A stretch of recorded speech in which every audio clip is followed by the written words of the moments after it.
Hello, Ian Agrell, Agrell Architectural Carving. Um, Today I've got a Arts Deco panel from the École d'Arts Décoratifs in Paris, and this beautiful little panel is quite small. Our rendition of it is.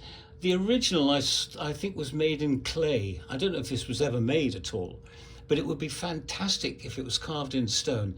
This carving is very, very, very delicate, and you can see it's sort of fountain spraying out. It's a beautiful, beautiful little design. I think it would look fantastic blown up on a wall somewhere, maybe in a reception area.